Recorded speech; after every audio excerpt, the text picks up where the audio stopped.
Good evening, dear friends and dear guests. First of all, I would like to thank those organizations that have organized this meeting: SOIS, Kurdish Society, the Peace in Kurdistan campaign, and the campaign against criminalizing communities. Thank you very much for all that efforts. Since it is an important subject, I would have loved to present in person on your panel this evening, but unfortunately that could not be possible. In this meeting, we are here to discuss the criminalization of the political activists, the criminalization of the Kurdish struggle, and the criminalization of everyone for that matter. Dear friends, in the Middle East, at the present time, we are witnessing several developments, many which are unfolding even as we speak, and new peoples spring are clearly evident in the Middle East. A new situation is clearly evident in the Middle East, and there has been an awakening of the peoples. The current system and the balance of power is not resolving a multitude of crises that are emerging.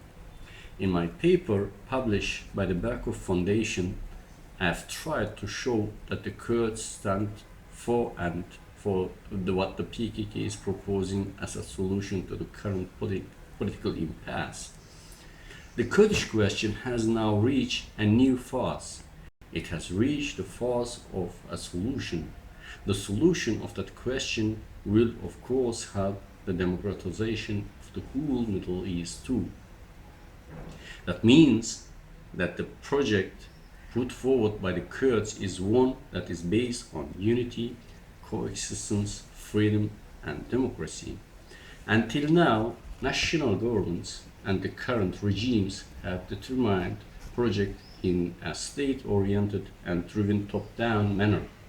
National governments and regimes are founded on homogeneity, indebtedness, disunity, war, and reactionary politics. Their policies and practices have been directed towards rejection, denial, and assimilation. We have all seen that these policies do not work, and we need a new set of proposals that concern coexistence. In the paper that I wrote for Berkov, I tried to evaluate and analyze these matters in detail and explain the various attempts that have been made to reach a peaceful solution for the Kurdish question and even for the problems in the Middle East. The aspiration of the Kurdish movement and the PKK have undergone a transformation based upon the history of the struggle of the Kurds. The PKK says always, we would like to have a meaningful and formal, structurally transformative response to the people's need. In the Middle East, the Kurdish issue and the issue of Kurdistan has entered a new stage. The Kurdish issue and the issue of Kurdistan was considered in a manner in which Kurds were treated as objects, subjected to the change without their active involvement. Now, however, Kurds are actively engaged in the transformative democratic autonomy process. They are any more factors, they become actors in the Middle East, not just for the Kurdish question, even for the problems in the Middle East. There is now a possibility and opportunity for the Kurdish people and peoples of the Middle East to live together peacefully. But there are efforts, initiatives, and interventions working against these very, very strongly. There are attacks led by the Turkish government against all Kurdish democratic and civil society forces. The Salafists pose a threat to all peoples in the Middle East and in Rojava. The European governments and the US governments questionably act on these matters.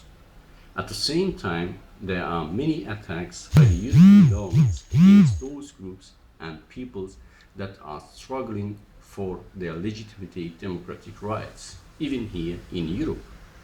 Those attacks are based on and derive their inspiration from in the politics of criminalization on the inclusion of legitimate parties like the PKK in the list of terrorist organizations. There is clearly a policy of the denigration against the PKK that is being carried out, and all people's democratic rights have been eroded.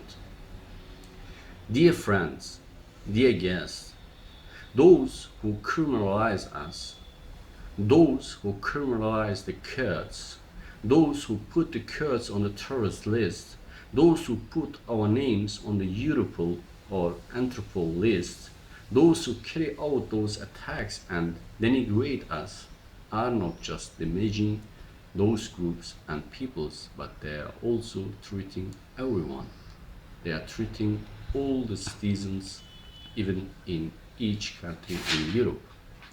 Today, US and EU policy is determined by the government foreign and security policies and the intelligence services, based upon a publicly unaccountable politics of security and fear that can be used to increase their influence, and that is used to increase their influence even in Europe. This policy prevents meaningful conflicts resolution and presents an assault on democratic and social rights and the rights of individuals and society as a whole. The politics behind the criminalization and the prospection list of alleged terrorist organizations and the politics of surveillance and the fear cannot and will not be successful. The political urgency to make every effort to resolve conflict in a peaceful and democratic manner cannot be emphasized enough.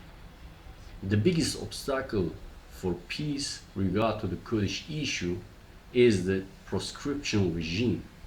As long as there is a list of terrorist organizations, as long as there is a criminalization against Kurds and against all peoples, all citizenships, the Turkish government will not politically move on the peaceful resolution of the Kurdish issue, and military options will always remain. I'm not saying that the European Union should be itself be expected to resolve the Kurdish issue. I'm saying when the Kurds are reaching a point of trying to solve the issue, or there are some attempts to live together in Middle East, the EU and the European government should not frustrate or derail these peace and conflict resolution initiatives.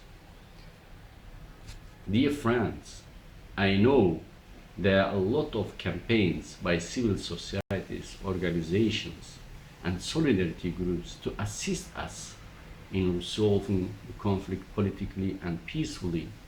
We know that, and we are very thankful for that. We believe our struggle are all won. We should stand up and struggle for the rights of women, the rights of individuals, the rights of society, the rights to democracy, the rights to coexist, and the rights to freedom will then be protected for us all. So therefore, I wish to thank those who campaign to secure my release and those who support our efforts for a resolution to the conflict. Again, I wish thank you everybody for all your efforts and wish a successful meeting. Thank you very much with all my respects. Thank you.